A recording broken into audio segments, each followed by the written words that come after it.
Hi, this is Lorne Epstein. Welcome back to another episode of The Lorne Epstein Show. This week we are broadcasting from Las Vegas, Nevada at the Unleash conference, which is a HR technology conference that comes to town every year. You should check them out at Unleash. We're going to be talking to, I have some very, very special guests, and actually one of the guests is a repeat guest. You'll be very excited to hear her again. We're going to be talking about the future of work and the future of jobs. It seems like the future keeps coming faster and faster and faster, and having a sense of what could be beyond the horizon is becoming more and more valuable as you tack your career to the next thing. I think we've all lived long enough to see entire industries go away, travel agents, cab drivers, and I think that's just going to happen more and more. So let me introduce my guest, but this is what we're going to be talking about. Today with me I have Julie Knight-Ludvigson. Did I say that right? You did. She leads the marketing efforts for Topia, which is a technology firm that helps companies literally move their employees around the world. Julie has held several marketing leadership positions with Reflective and Zendesk. Welcome to the show, Julie. Thank you. It's a pleasure to be here. And I'm so glad you're here. And China Gorman, who's a repeat guest, we just had her on recently talking about how to write a resume, which was fun. So glad you're here again, China. China is a successful business executive in human capital management. She's currently the managing director for UNLEASHGroup America, which is the conference that we're at. This technology conference, where we're broadcasting from today, and a managing director. She's managing director of the Future Talent Summit. China was the CEO of the Great Place to Work Institute and has held several C-level executive positions with the Society of Human Resource Management. Welcome, China. Thanks. Great to be back. So glad you're here. And great to be doing this in person instead of over the telephone line. That's right. Yeah. Yeah, it's much more fun in person, right? Totally more fun. So I think the context of jobs is just completely changed, right? When I first started working, you had a job, that was your job, you did that thing for a very long time. In a certain place. In one place. And in one place. Yeah, my dad was a teacher in one place for 30 years. Wow. I'm sure your parents probably had similar experiences. Mm-hmm. Yeah. And now I am not doing what I started out in my career. I am not even doing what I did a year ago. I didn't do it before that a year ago. What's going on? What's happening that we're having this new relationship with jobs and how we work? Whoever wants to start. Well, I'll take a crack at it. So, I think what we're seeing is a shift between. I think it's gone to the power of the people or the power of to the employee. Employees have so many different options today. They can be contractors or the gig economy. They can, with the power of the internet and the mobile phone, they can work anywhere. And the global economy really has changed a lot of things. So, I think with that opens the door to a lot of flexibility, a lot of dynamism, if you will, if such a word, as to what people want to do, where they want to do it, when they want to do it, and with the availability of, online courses, whatever the case may be, they can learn to do different things and can make shifts in their career. They can start potentially in a sales role, and maybe they want to go to marketing or CS, or they want to leave it all together and potentially become a contractor or a consultant. So, and employers really have to deal with that. They don't necessarily. It's not here's your job and here's your desk and this is what you're going to do. It's I really need to be competitive in what I offer you, and that can include where and when you want to work and in which location, which I think is kind of nice. Yeah, I think I've been in the world of work just a tad longer than you, maybe. A day, maybe. But when I joined the world of work out of college, the notion of meaning, meaning at work, the meaning of my job, to the world, to my life. If somebody had said, "Do you want your work to have meaning?" I would have blinked a couple of times and said, "Well, sure, but what I really need is a job. I need to be able to pay my own way. I need to be able to start paying off my college loans. And meaning." But it wouldn't have been the primary motivator, as it is for many in our younger generations in the workforce today. And I like that, and I think that's It's a really positive thing, but it creates some challenges for employers who not only have to provide a context, whether it's you work from home via technology, or you work in an office and have an actual desk, or you work in an office and every day you come to work you have a different desk, right? Just depends on who got there first. So the whole sort of physical context has changed. The whole benefits issue has changed, and we'll get into what your business does because I lived that life for a long time. And but today it's about learning. It's about making an impact. It's about how am I going to leave the world in a better spot than I found it? And which is not to say that the older generations in the workforce don't care about those things, but that's not how we entered the workforce, right? Those weren't the primary motivators, because still our parents worked at the same place, in the same location, in the same sort of company. They might have moved up, but for 30 and 40 years, right? And so that was the context when we joined the workforce. And everything has changed while we've gone to work every day. And so the leadership challenges of creating a culture that will retain everybody, right?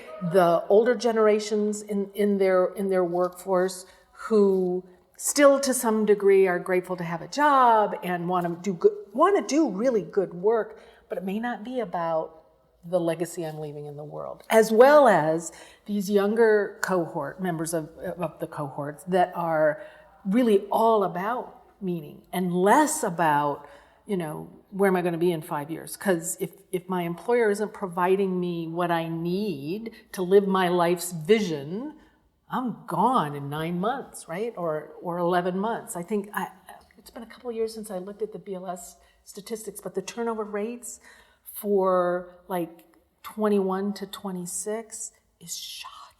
It's about 2 years. When I was at Reflective, we interviewed CHRO of an advertising agency, and her thesis was, we only have them for 2 years, and we want to make that the best 2 years of their career. And so there's the notion that no, we're not going to have them for 35 years. But we certainly are going to invest in them, because if we invest in them, they might even stay 3 years. They may even stay 3 years. And the ROI on that is huge. Well, and you also think about, the brand, and that these people will go off and continue to be brand ambassadors, even after they've long left let's talk about like what the future is. But I'm really interested in this context that we just set, which is right now in our culture, jobs are changing quicker and quicker. And my assertion that it's in part because of all the technology. Anytime you add technology, things get slippier and slipperier and more frictionless. The internet, right? How we were talking about this earlier. I used to write a check and expect something to come in 4 to 6 weeks, or 8 to 10 weeks. And now, if I don't get it in 2 days, I'm right, apoplectic. Yeah. And so that's good, I guess, or maybe it's not good, but that is the question, right? If people aren't keeping jobs for a long time, how will they afford homes? Mm-hmm. How will they have families? And maybe this generation's like, I don't want a home. I don't want a family. I don't need that kind of security. Because I know in my family, like we like having the same job year after year after year, because we can make these financial commitments into our community. It makes it much harder to do that. It makes it much harder to actually be rooted if you're not rooted in a job, right? So that was kind of one of the things that I think jobs brought to our culture over the last, however long, 100 years. Mm-hmm. Do we want to look at this as saying, well, it's going to happen anyway, and so how should we prepare for it? And maybe highlight some of the, here are the warning signs, like if this is happening to you, do this? Or do we need to rail against it and say, look, we can't just all be gig. I mean, I don't know if you want to be gig economists. I couldn't be in the gig economy. Well, I don't think it's necessarily about whether people want to be part of the gig economy or not. The fact is that people now have choice. So, for example, if you think it's a choice, like I can do this or I can do this? It's a choice, because there's plenty of people that want full-time jobs. But what's interesting about, we see this a lot in San Francisco. You raise the point about, do I need a job in order to buy a home? Well, the fact is, if I get a job, can I still afford to buy a home? And the answer is, in many cases, probably not. So one of the things that's happening now in San Francisco is people are being offered a lump sum to relocate to wherever they want to and to be able to work, but they would work for that firm or that company that's situated in San Francisco.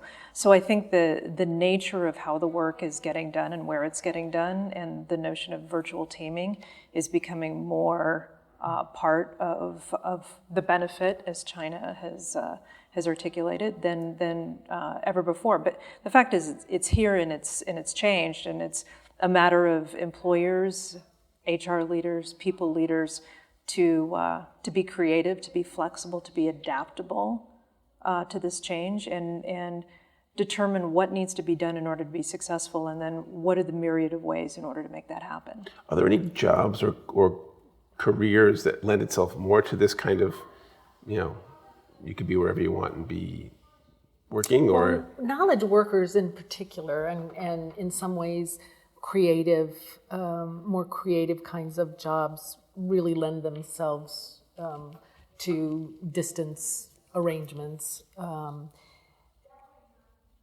The thing that I look at and have been sort of observing keenly over the last couple of years is the bifurcation between really large employers, large global employers, and then everybody else. So if you looked at like the top 1,000 big employers around the world, and what they're able to do, right? How they're able to harness creativity and flexibility and technology in particular for all kinds of business applications, but also in the relationship building with their employees and employees' ability to sort of work anywhere, anytime. And then you look at everybody else, and that's millions and millions of companies that are small and medium-sized who, from an HR tech perspective, they're just happy if they pay everybody right once a year, right?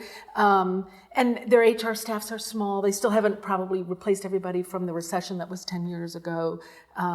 They're not competitive mostly with technology as their base. And so I think this world that we're describing is the large employer, the large tech, but the large global employer world. Like a Salesforce, like SAP, these large global, but any like American Express, like AT&T, like any large, with tens of thousands of employees all over the world, right? But that's not the majority of employers. That's not even the majority of employees. And so we've got this sort of what I call the haves and the have-nots. So the employee experience on the other side isn't at all like what you've described. And so we've got both of those going on at the same time. I totally appreciate saying this, because I think that's the reality that people are seeing. Is like, that's not my company. I have no idea what you're talking about. Right. Yeah. That's the majority of employees, and that's the majority of employers out there. So the large, particularly tech companies, some of whom are, big sponsors here, SAP, Cornerstone, Workday. What we're describing is them, but we're not describing the 5,000 employer 4-location manufacturing operation in the Midwest of the United States. And so that employee experience is completely different, right? They're not doing so much on mobile. They're not. They might be doing some but they call it telecommuting, right? Telecommuting. Yeah, they may be doing telecommuting. Wait, you guys are smirking at telecommuting. Hold it right there. So we're going to take a quick break, and I want to know what the smirk is about. All right, we'll be back in just a second. My name's Lorne Epstein. I'm your host here on The Lorne Epstein Show on 96.7 FM, Arlington, Virginia. We'll be back in just a minute. Hi, I'm Lorne Epstein, and you're listening to The Lorne Epstein Show, where we talk about jobs, careers, and the workplace, here on 96.7 FM. If you're interested in being on the show, you can give me a call at 240-876-0276 or email me at Lorne, Lorne, @electriccow.com. You can check out our Facebook page, which is Lorne Epstein, and also our Mixcloud account. So if you go to mixcloud.com, Lorne Epstein, you'll find our shows. Thanks so much. Welcome back. I'm your host, Lorne Epstein. You're listening to The Lorne Epstein Show. And I am curious why Julie was smirking when we said the word telecommuting. Well, I mean, it has so many names now. Is it quaint? I mean, it's still it's still used. Work from home is another one. It's the idea of being the virtual employee, though, is something that is becoming, I think, more and more accepted. Though there has been, in some cases, some revolt against it, saying, it's really better that teams are in a single location to work together. But the idea of being able to get the best talent that you can in industries that are struggling to recruit and retain, and so being able to tap into that talent where they're located, and if it means working from home or telecommuting or whatever it is, in order to have the very best that you can afford, is a benefit that should be considered. And I think that's across the board. It's not just a luxury of tech or other high growth industries. It can be for any industry. Yeah, about I guess 4 or 5 years ago, I ran a talent acquisition for a global software company, and that was the first time I had people really distributed over in India. My teams were there in Brazil, and now I work for a company called Bowhead, which is a government services company. We have people all over the world, and I have people on our team in multiple states, in multiple time zones, and they're great. I mean, they're great people, and it is different. So getting used to it is still kind of a challenge, like never seeing them. Like here I am seeing China, who I've known for a long time, and we had her on the show. It's a totally different experience seeing you than having you just on the phone. Yeah, but I think it opens up opportunities for HR department and learning departments to train up their game and train people on how to do that. How do people get the most out of their day? How do you get the most out of the team environment? How do you deal with different languages and cultures? Yeah, that's great. Let's address those things. So also it opens up a global talent pool, right? Sure. Yeah. I'm doing a panel on Tuesday about how do you attract, hire, and retain marginalized employees. So we're going to hear from somebody who works with prisoners. So let's as well as people who are getting degrees in refugee camps in Africa. Let's talk about this. So let's answer some of these questions. So how do you attract people to this kind of workforce? What would you tell someone? Because we're talking to the companies who aren't doing it, right? Or the people who are working at companies who have no clue what you're talking about. They're like, oh, I'm so glad I got paid this week. And my benefits are still working. Yeah. And they didn't expire when we did the transition 1 year to the next. Right. So what do they do? What are the things that people should be looking at to get on board with this? Because clearly some of these things are available. Well, the talent pool generally drives it. Right? So if you're a medium-sized or small employer in not a major metropolitan area, finding the people with the talent that you need can be really challenging.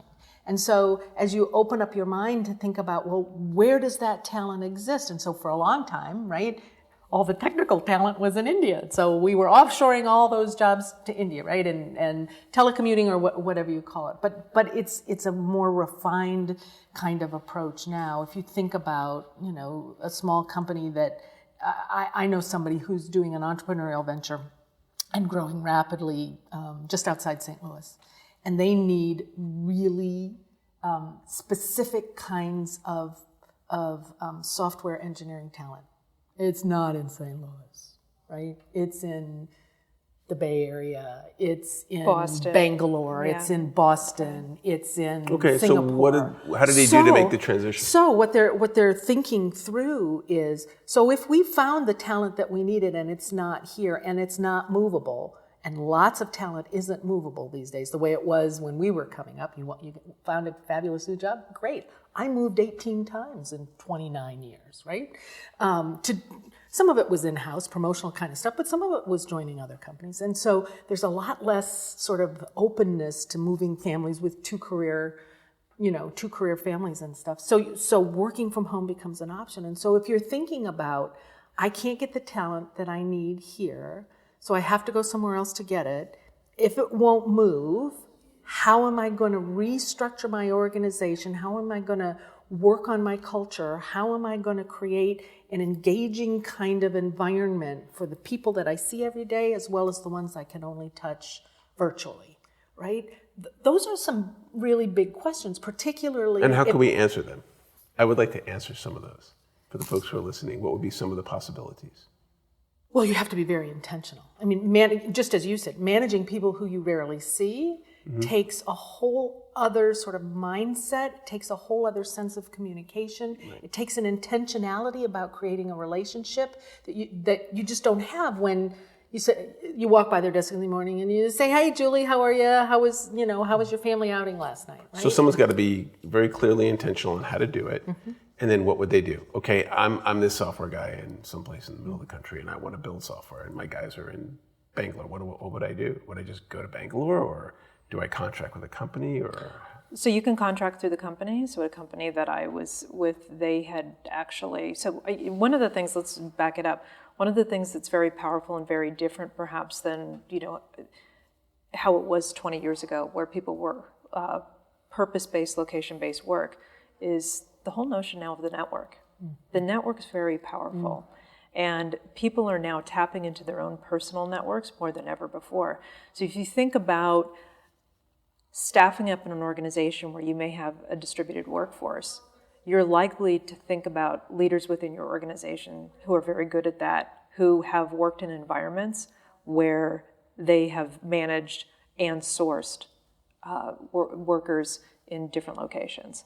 So the power of the network, I think, has really accelerated that.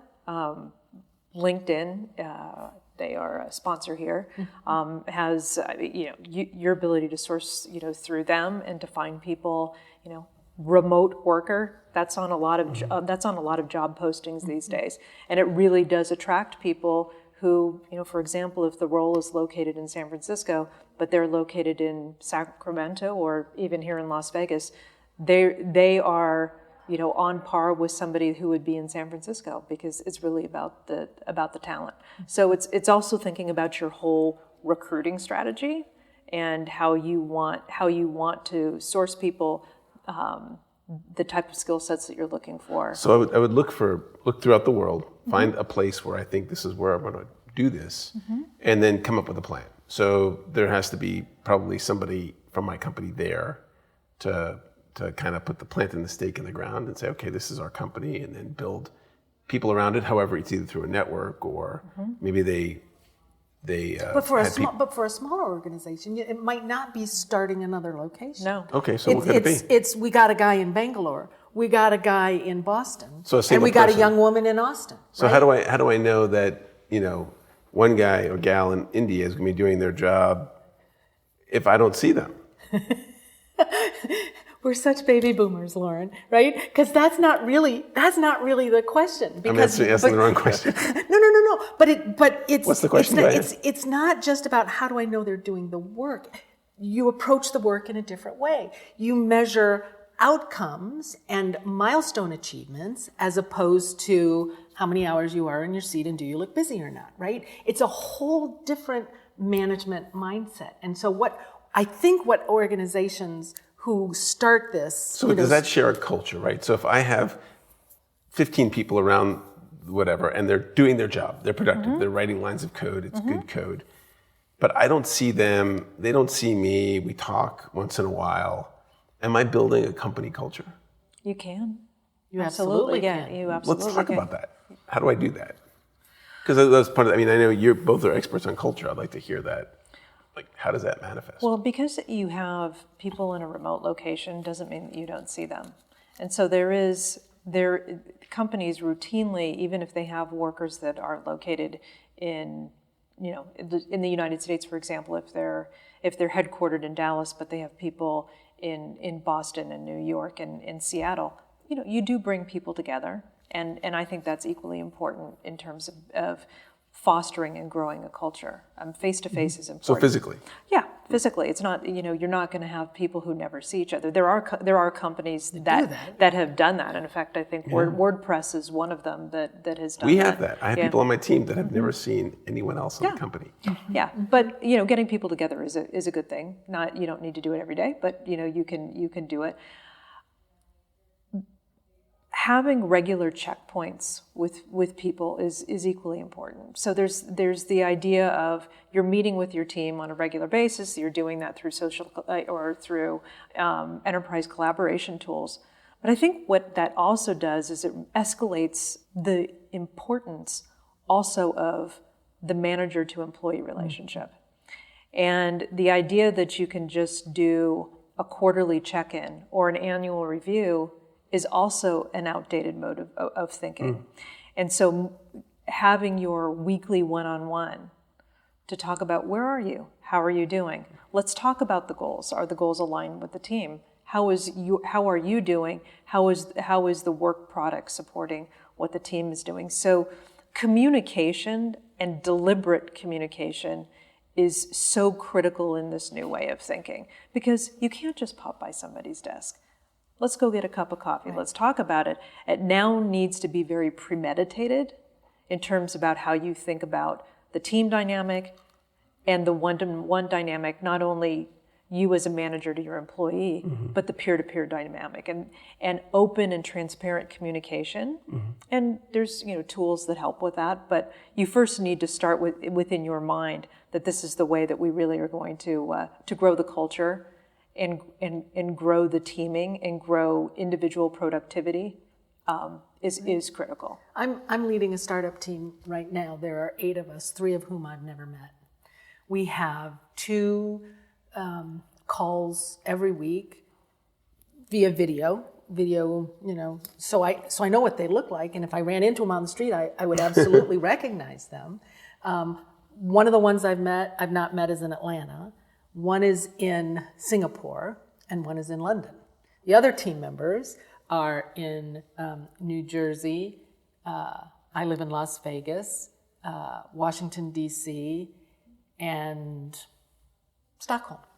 And so we've never all been together. I think I've met more of the team than anybody else. And we operate like a finely, crafted What do you think some of machine. the things that make that work? What are the characteristics that you could illuminate? Well, as a leader, there are things that I think are really important, whether you're all face-to-face every day or you're not. You have to be trustworthy and honest. You have, your team has to believe that when you say something, it's the truth. And if you don't know, you don't make it up. And if you can't say, you can't say, right? The second thing is you have to be approachable, right? So whether it's in person or the team can feel free to call at any moment, to call and have a strong conversation. And as the leader, I have to always operate within this context of providing and creating meaning, right? So everybody always has to know what their role is, how what they do impacts everybody else, and how it serves our greater mission. Everybody has to know that really all the time. And how do you create meaning in the team that you're working in? Well, it's different with every person, right? Because I've got some. Are you younger building a folks. narrative? Like, are you sharing? Like, here's where we are in the story arc, or here's where we're going. Here's what you need to do. So the answer to that is yes, but that's not how I do it. But clearly that's happening. So I have some baby boomer folks. I have some younger folks, and they all need different things. They all have different parts of the background, but we're all unified in our commitment to this mission. So it's very mission oriented, right? So everybody knows how what they're doing impacts the mission. It's a startup, so it's actually kind of easy in a startup. It's harder if you've been around for a long time. It's a big, huge team. But we're on calls, everybody twice a week, and then I'm on a call with everybody once a week, just to touch base, just as you said, how are you doing, what's working, what's not, how can I support you better, how can the team support you better, where are you having some challenges in our overarching goals. Julie, what do you think some of the benefits are, other than you can find talent someplace else, for the workers themselves being so distributed? Well, so I think the benefit for them is that, number one, there's a sense of, I'm doing the type of work that I want to do in the environment or the ecosystem that I want to do. I want to do it. And I think there's a certain peace of mind, a certain satisfaction that comes with that I'm still defining. Integration. Yeah. It's a life. So work-life integration is a thing as opposed to balance, right? Yeah, I'm defining the boundaries and the conditions that I want to work. I think the other benefit to the employee, and I certainly found this at both Cisco and SAP, is that you get exposed to cultures and ideas that you may never have the opportunity in your lifetime to do, by virtue of how your team or your organization or your company is set up. I mean, China just talked about all of the different people on her team and the cultures that exist on that, and also even it could be people within the same country, but still it's ideas, point of views, some of which you may agree, some of which you may not agree. But that's a great experience for people and for employees. And then the benefit on top of that is you become that much more marketable because you've done that. And because you've been successful in that environment. You've been successful in your ability to be creative, to deliver product on time, on spec, the ability to work with people of different cultures, the ability to lead, the soft skills, which are so important now.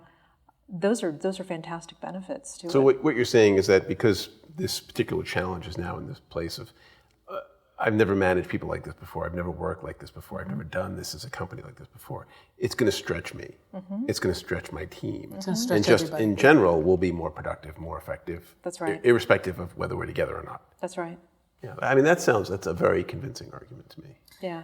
Well, to get to the outcome you just described takes intense intentionality. I want to talk about that. We're going to take a quick break, but I really do want to kind of drill into where is the seed of this so that the folks who are listening can get more value. And we'll be right back. This is Lorne Epstein. You're listening to The Lorne Epstein Show here on 96.7 FM, Arlington, Virginia, broadcasting from Las Vegas, Nevada at the Unleashed Conference. We'll be back in just a minute. Hi, my name's Lorne Epstein, and every week at 10 o'clock to 11 o'clock on Mondays, I talk about jobs and careers and the workplace. We've done shows on pot in the workplace, the salary secrecy laws, and how to write a resume. I'm inviting you to come on our show. If you're interested or have show ideas, you can give me a call at 240-876-0276 or email me at lorne@electriccow.com. Or you can go to our webpage at lorneepstein.com or our Facebook page, which is also Lorne Epstein, and our Mixcloud account is, and you guessed it, Lorne Epstein at mixcloud.com. Hope to see you here on the show soon. This is Lorne Epstein. Welcome back. You are listening to The Lorne Epstein Show here on 96.7 FM, Arlington, Virginia. We are here at the Unleashed Conference. I'm with Julie Knight-Ludvigson. Ludvigsen. I'll get it again. And China Gorman, talking about the future of work. And we're going to kind of drill down into the seed of what is required at a context level, at an intentional level, for a company, like any company, to approach this idea of a distributed workforce I think that's probably the right way to frame it. Well, I think management in general is changing and has to change because of all the dynamics that we know about. The introduction of AI and robotics, the younger generations who have different sort of motivations and reasons for working and wanting to make contributions, for the technological, sort of advancements that have been made, the globalization of the world, the nationalization of some parts of the world, right? There's so many things happening that people, that leaders are having to learn how to lead differently. And it's about creating a more human relationship. It's about being... So let's stop there. So more human relationship, what does that mean? So that means, those three characteristics I said earlier, right? Being trustworthy and fair, being approachable, and being able to create and note meaning in everyday jobs. That's not how the older cohorts of leaders were trained to be leading, right? So I'm a baby boomer, and the way I learned how to lead, both by education and example, was very militaristic. It was, I'll tell you what you need to know when you need to know it, right? That doesn't work anymore, and it hasn't worked for a really long time. And so the way forward clearly, and you can see this across organizations of all sizes, is leaders need to create really human relationships with their teams. It's not, you can no longer look at your workers as bags of skills that clock in at 9 and clock out at 5. You have to know who they are as people. You have to understand, when their spouse or partner loses their job and the stress that creates for them. You have to know if a child is ill or having challenges in school. You have to know them as whole people if you want to have a relationship with them that persists, right? So we're talking about turnover going down, engagement going up, those kinds of things. So if that's how leadership is working these days, which I maintain very fiercely that it is, it makes being a leader with a distributed workforce a little more challenging, because how do you create that human kind of relationship with somebody who's 13 hours different, right? From a time zone perspective. So, because when you get together, one of you's talking in the middle of the night. How do you create those kinds of human relationships? If one side or the other isn't completely fluent in the language of the other, how do you create that approachable kind of relationship? How do you communicate care for an entire person? How do you communicate honestly and provide leadership? And how do you? Yeah, so I think it goes back to some of the ideas or some of the topics we talked about earlier, which is the mode in which you communicate and the cadence in which you do is incredibly important. And it's not just the one-to-one.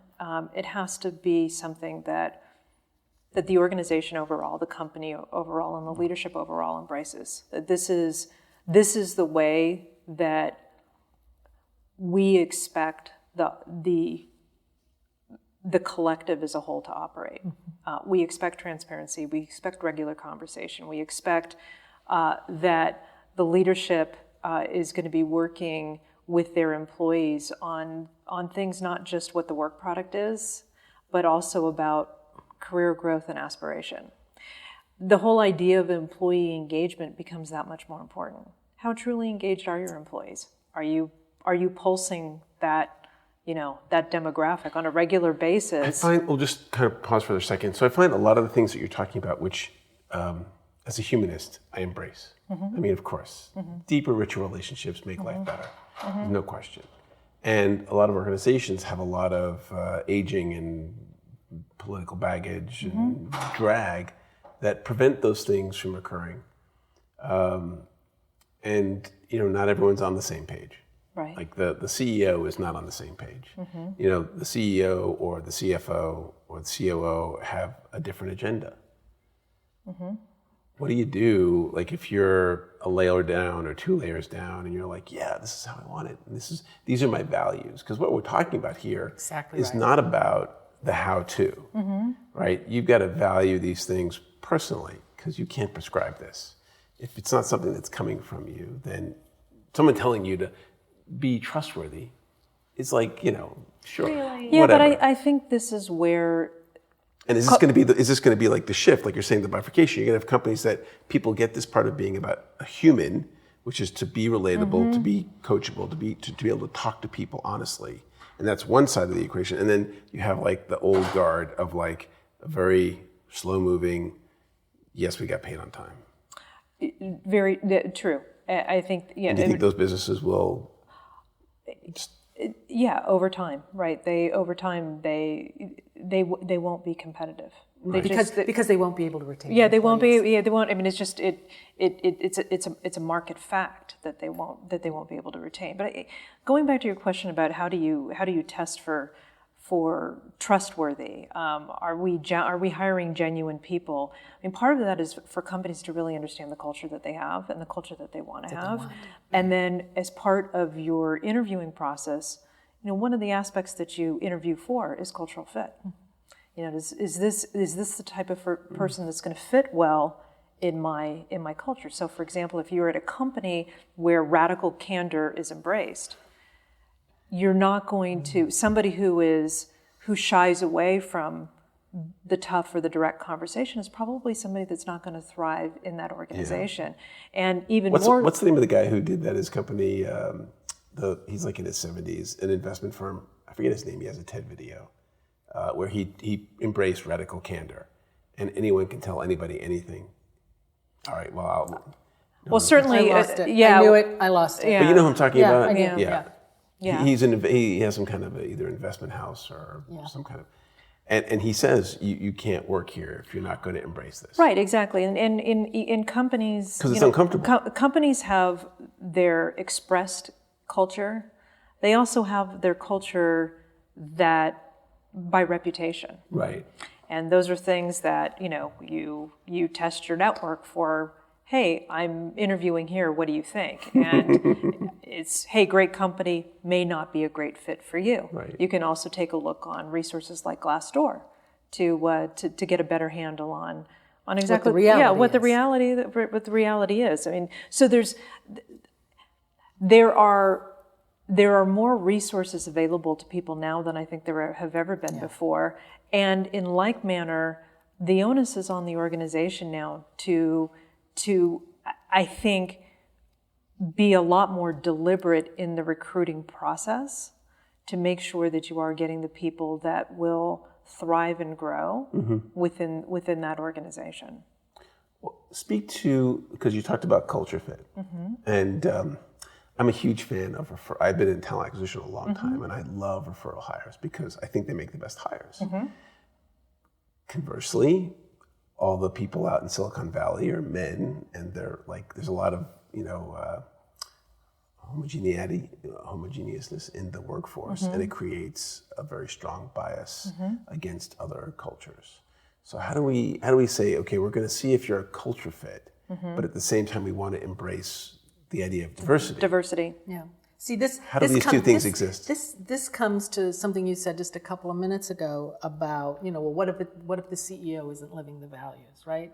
If the CEO isn't living the values, nobody else is living the values, right? You can have organizations where a significant leader changes the culture by just being consistent and human and trustworthy, but that's a long road to hoe, right?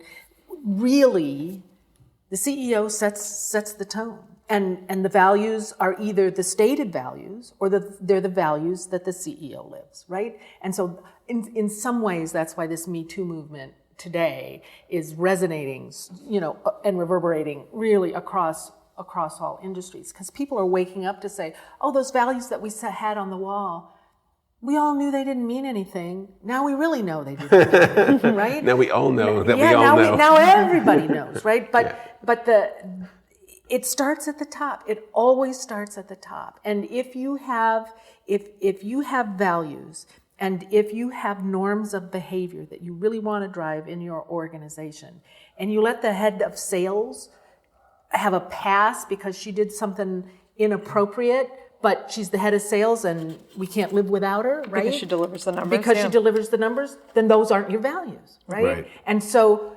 everybody in the organization understands, well, honesty or whatever the issue is really isn't one of our core values. So I can shave my behavior in that regard as well. And this is the value of an organization like Glassdoor, because you really you get an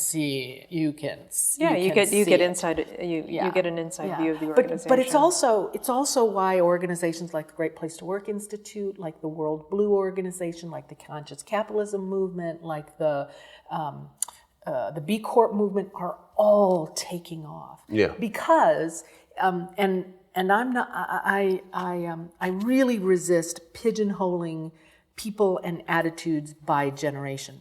But I will say that as this next generation is moving into the C-suite, and in particular moving into the CEO role, I think we're seeing just a little bit of a wave that's going to get bigger and bigger.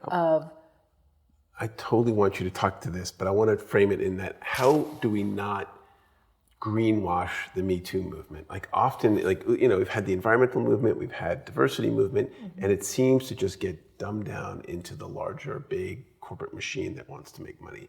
How do we do that? Because this seems like like you're saying, this is a huge sea change about how women and men interact, and how women interact with women, and how men. How do we keep it from getting diluted? Because there's some people who would say the conscious capitalism movement isn't really quite conscious. like with some companies. I don't mean to be like, I can say whatever I want. It's my show. Sure. And there is some disingenuity. People aren't being quite honest when they talk about, well, we're part of this. Yeah. Because they want to just be part of it. Right. Well, there's a difference between saying you are something and actually being something, right? And I think because of social media, because of the ubiquity and availability of inside information, job seekers can absolutely know in an hour whether the employer brand that the company is selling actually is what the employee experience is. You can know that without any doubt in 30 to 45 minutes by spending some time.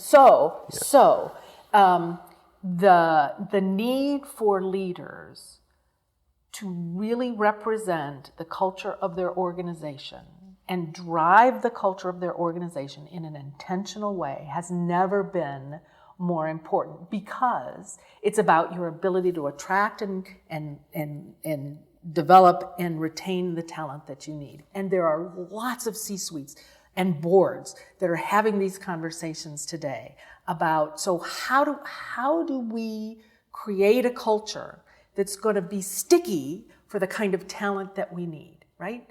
Because to be competitive today, whether you are a small manufacturing company in the Midwest with 200 employees, or you're a large global organization with employees in 120 countries around the world, the attraction and retention of talent means the difference between being in business and not being in business. With all the other complexities about being in business today, whether it's regulatory, whether it's technological, whether it's, nationalistic or global, it all comes down to, do you have the talent you need to drive your business forward and serve your clients in a way that will keep them coming back? It all comes down to talent at the end of the day. And what leaders are learning today is that what you say and how you behave have to be in alignment. Well, they do, and I think the other thing that we're talking a lot about the employer-employee relationship, and what we're not talking about is the customer to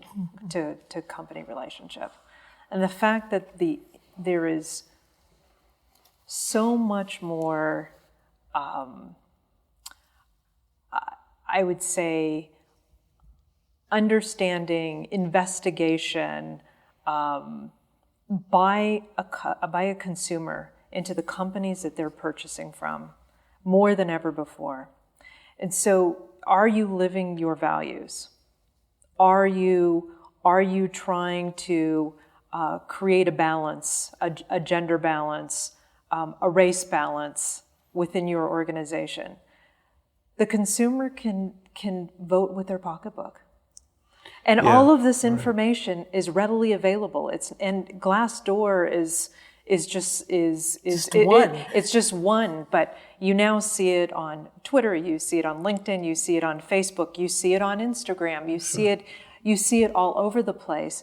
And the consumer ultimately can decide whether or not they want to do business with you. Yeah. So that relationship between the organization, the C-suite, the employee, and the consumer is really powering this. So I want to interject here, because I think that Amazon is a case where I feel like that doesn't quite hold. I personally don't, and if Amazon's listening, sorry, but I don't prescribe to Amazon's values. I don't think it's particularly great for our economy, but I'm a consumer of Amazon. And they're considering coming to my town in Washington, D.C. We're not excited about that. And the reason is that I believe that their business model does harm. It does harm to small businesses, and even though I get my thing in 2 days. My wife, who's super smart, spent like a month making a product list of things that we can buy that don't have chemicals in it. All sorts of things. And it was very, very hard. And it was not super available. And there was some, like finding glass jars without lead in it is like literally impossible. For whatever reason, they put lead in glass jars. And even a place that said they didn't have lead in glass jars actually had lead in glass jars. And so if I don't subscribe to Amazon's values, and I don't, but I'm still a customer, because darn it, it's the cheapest organic garlic I can get, or whatever, right? I can get things there that I can't get elsewhere.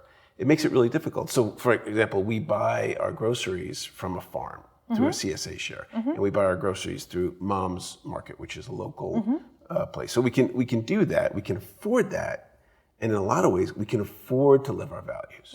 It would be much cheaper for us to just go to the Safeway or go to the Amazon and get all that stuff. So I do agree with what you're saying. I mean, there are people who can afford to use their money to express their values, but a lot of folks can't. And I think that the market realizes that, and will just kind of. But so you take that analogy to the employment relationship, right? And what we're seeing for the first time in the younger generations is they're not going to compromise, and they know what their values are. They know the kind of impact they want to make in the world through their lives, and they'll be a gig economy, driver and live in mom's basement until they find the right place that will let them do those things. You and I would never have done that in a million years when we were starting out. Right. In a million years, we would never. So I want to, because I feel like I'm the curmudgeon. I really do. I feel like I'm the curmudgeon. It's not usually the place I take over, but I really appreciate you guys sharing the optimism and the vision of what we could have. What is, just kind of parting optimistic, paint the picture of how you see things being in the next 5, 10, 15, 20 years. I'll go first. So, being in the tech world, obviously, I see technology being a great enabler of flexibility, choice. I see responsibility becoming a lot more important because the choices that you make as an individual, I think, they are more public than they've ever been. Relationships, and we talked a little bit about network. What is your reputation within the network? I think that is going to be more of a theme and more of what we see in the workforce than we've ever seen before. Because the cost of recruiting, it's not getting less expensive; it's getting more expensive, and so. All you have, and for a marketer it's incredibly important, all you have is your brand. And so I see that as becoming something that as individuals and within the gig economy, we're going to have to pay a lot more attention to. And so helping people to think about their brand, think about their behavior in the public square. How do what your interpersonal relationship? We talked about interpersonal relationships. We talked about trust. I think the notion of the trust economy. We've started with the trust economy with the likes of Uber, Lyft, and in other companies.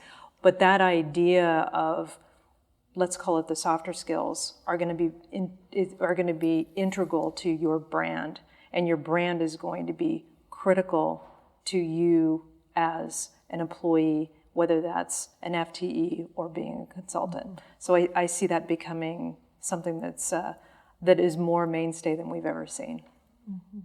I'm really optimistic about the future of leadership. I'm a baby boomer and I'm not anxious to exit stage left, but I think as we are exiting stage left from the full-time leadership roles, right? I'm excited to see what this next generation is going to bring because they've been socialized in an entirely different way. They have a different relationship with technology than we do as baby boomers. They have a different sense of how global the world is and how things can work together. So I'm really excited to see sort of the innate changes that just happen as these people start to move up in organizations. The concern I have, on the other hand, is the younger generations who don't have a lot of the soft skills, who can interact with technology and handheld devices till who laid the moon, right? But have a conversation with a real human being, that's probably hyperbole. but there is a grain of truth there, right? And so the concern that I have is at the time when we need human relationships more than ever, we have a cohort of people entering the economy who aren't so skilled at that. Right? And so I think we've got fabulous things ahead of us as the new generation of leaders take hold. And I think one of the challenges that they're going to have is the younger generations who, need some work on the soft skills, right? So I want to kind of bookend this because my commitment is to we transform the world, right? And in transforming the world, each of us has to grow as individuals. And the hardest thing I've ever had to do is to transform and change. I resist change. Even if I want the change, I resist the change. And that's all around me being how I'm being, right? How I'm being as a human being. And, being a married person, I get constant feedback about how I'm being. And it's great. And if without it, I wouldn't grow. But it's all about how I'm being authentic and, being in relationship with other people. And that is not easy, right? And I know that my generation coming up working, my bosses were gruff and whatever. Right. And that's not the case anymore. So I do hope that what you're saying is true and that we as a culture can transform and become more awake and embrace each other and bring more love into what we do. The kind of love that is the foundation of equanimity and joy in the workplace. So thank you so much for coming. How can they follow up with you folks, China, if people want to get a hold of you? Easy, China at ChinaGorman.com. On Twitter, I'm at China Gorman, so that's simple. Julie? Twitter, it's at Julie Knight. LinkedIn, Julie Knight-Ludvigson. You can find me on LinkedIn. That's easy. And email, for those that still like to use email, Julie at Topia, Topia.com. Thank you. Thank you so much. Thanks for being on the show. You're listening to The Lorne Epstein Show. I'm your host, Lorne Epstein, here on 96.7 FM, Arlington, Virginia, broadcasting from Las Vegas, Nevada at the Unleash Conference.